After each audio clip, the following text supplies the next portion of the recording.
My work is with astronomy and astrology, and I have a question about timing. For example, I think humans think in linear thought relating to time, past lives, current life, future lives. And I know that non-physical doesn't really think like that. I'd like to hear your input on our take on time and how it's different than in non-physical. You want our input on your take on time?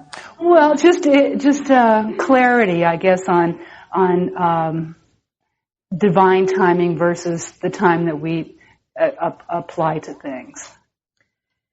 We've offered this statement a few times here today, and we're going to do it again here because it applies still again.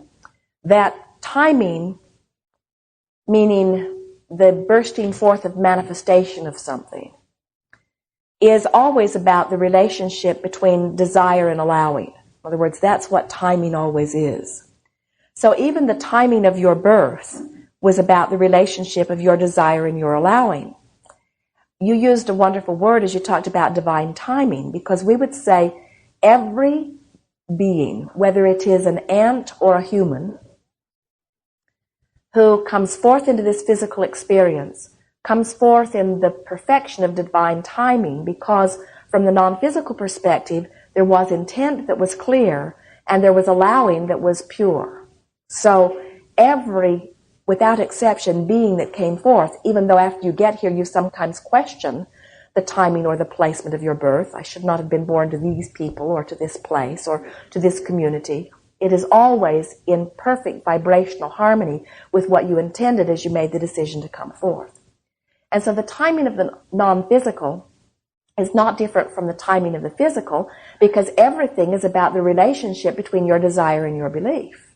Everything is. Mm-hmm. Some people talk about, you talk about past lives or future lives, and there's been a philosophy I've heard that all time is happening simultaneously. Yes. It just depends on your focus. And my linear mind thinks linearly, and the thought of everything happening simultaneously is a little... Well, we wouldn't try too hard. We hear people talk about that, and from our broader non-physical perspective, we know the perfection of those statements. But we think that it is a difficult thing for you to do here in this environment where you have clocks and calendars. And we would not try to do it. Now, let's talk just a little bit. You've offered some very important words here, and we want to amplify many of them. You heard us say earlier that what creation is about the managing of thought or the honing of consciousness. It is the molding of thoughts into place. Anything that you are living is about a focus. So everything that you are living here in this physical environment is about a focus. What you are perceiving here in your physical environment is about vibrational interpretation or focus. The thing that makes this difficult to understand is that there are so many of you that are similarly focused. In other words, when we talk about consciousness being focused and about this time-space reality being physical beings at unconscious levels interpreting vibration. In other words, what you see with your eyes is an interpretation of vibration. What you hear with your ears is an interpretation of vibration. Even what you feel with your fingertips or taste with your tongue or smell with your nose, these are all vibrational interpretations. You are perceiving vibrationally. So you say, so we're not really here in the real way that we think we're here. Esther, as she moves about from place to place, is always pleased that the city is still there when she gets back, even though she has not been there. They spent time living in this town, and she's looking forward to visiting the places that were their favorites when they lived here. Even though it has been many, many years since they lived here, these places are still here because it is a stable environment of expectation. Now, why is that? Well, you didn't all get here at the same time, nor will you all leave at the same time. The majority of your consciousness is still here perceiving, and so the continuum of this time-space reality is a very solid platform from which to intend and achieve ideas and experience the idea of motion forward. Physical reality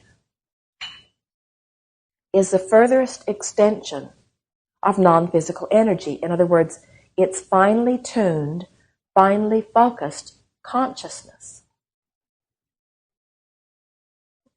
Do you get how good that is? In other words, this is a specific viewing of consciousness. This is a specific, it's like broad spectrum of light and laser beam. It's like focusing your camera blurry and focusing your camera sharp. This is a sharp focus of consciousness. Everything that is here in this sharp consciousness is here because of everything that has come before. Now, here we are talking about before and after, past, present, future, but it's because everything is happening in the now, and no matter where anyone is focusing from, they are doing it in the now. But there is an expansion of experience, and we think that expansion of experience is what is being translated into the idea of past, present, and future. There's no getting around it. There are more thoughts now than there were before. Past had fewer thoughts than present, and present has fewer thoughts than future. And you can argue, well, it's all happening in the big soup called now, but there is a definite expansion of thought, an expansion of the universe, so we wouldn't try too hard to try to hold ourselves to an idea that it's all happening in the now. That's like saying everything is now has always been, and that is not true. And that's like saying everything that will ever be is right now, and that is not true. We are an expanding universe, and we think that it's perfectly all right then to let time be what it is. The measurement in which we, as we stand in our physical bodies, are able to discern our placement in this universe. Thank you. Yes, indeed. Science has theories about cosmology, the origin of things, and one theory is there's a Big Bang.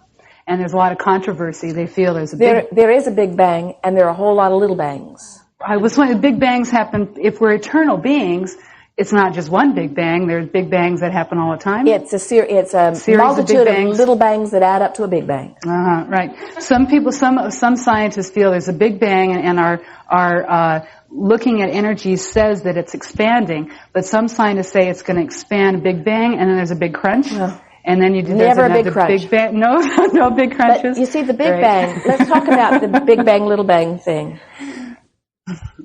When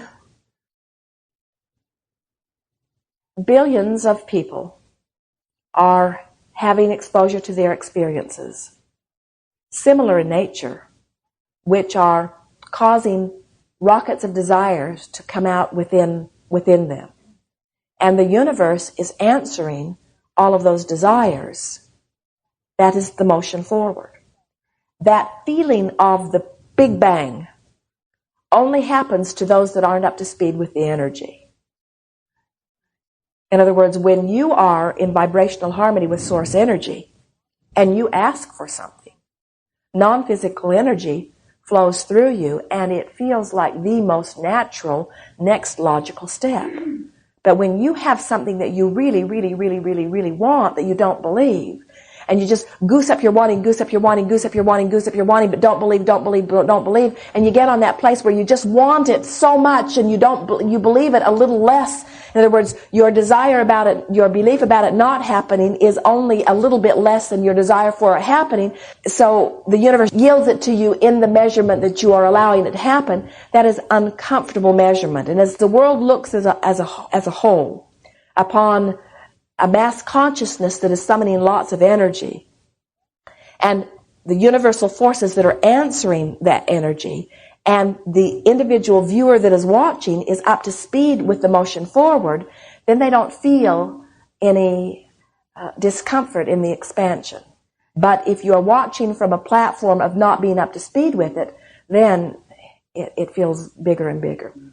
Technically, you've heard us talk about 17 seconds, that when you hold a thought for as little as 17 seconds, another thought that is like it joins it. That is one of those bangs. The coalescing of those thoughts.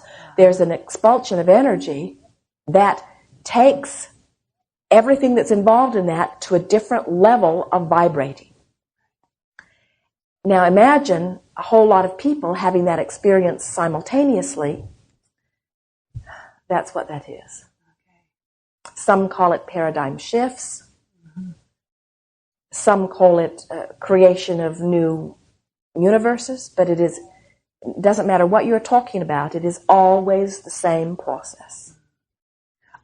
Eternity, what's before eternity? I mean, if eternity is eternity, how did it start? Or, do you know what I mean? I mean, if we're eternal and the universe is infinite, is there the edge of infinity? Or, I have a hard time grasping infinity.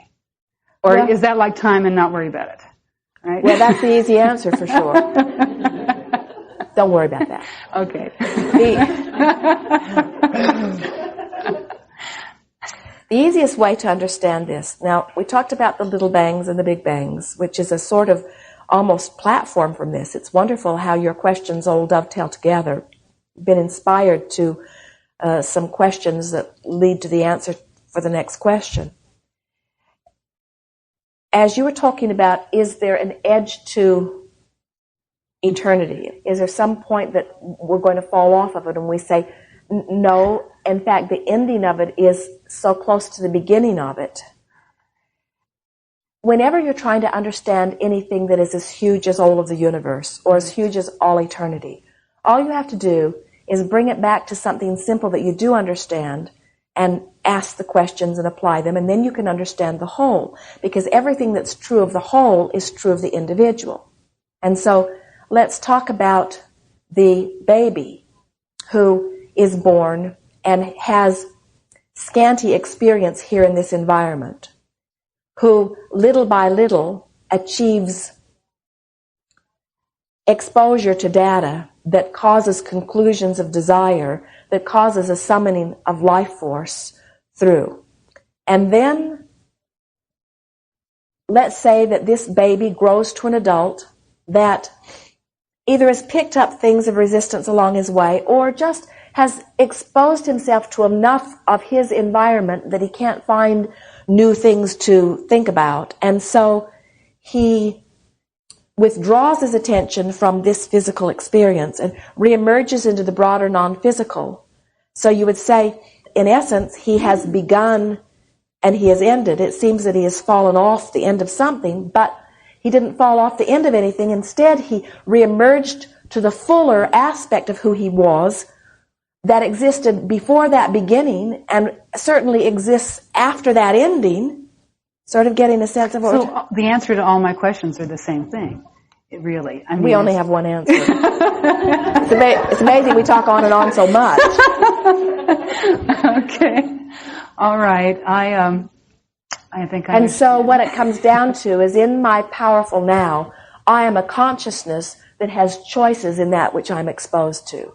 And I can be as much of me as I want to be here in my powerful now, or I can pinch a good deal of it off. In other words, it's my choice. And what we've noticed is those like you who are asking these questions and then come to this place of knowing your connection to the whole, then you become that eternal being, because as you stand here connected to source energy, all of the wisdom that you've picked up along all of those physical trails is available to you in this pointed now. And as you take all of that knowing and all of that eagerness and focus it specifically into the details of what you're living now, the ecstasy of the moment is just unspeakable, you see.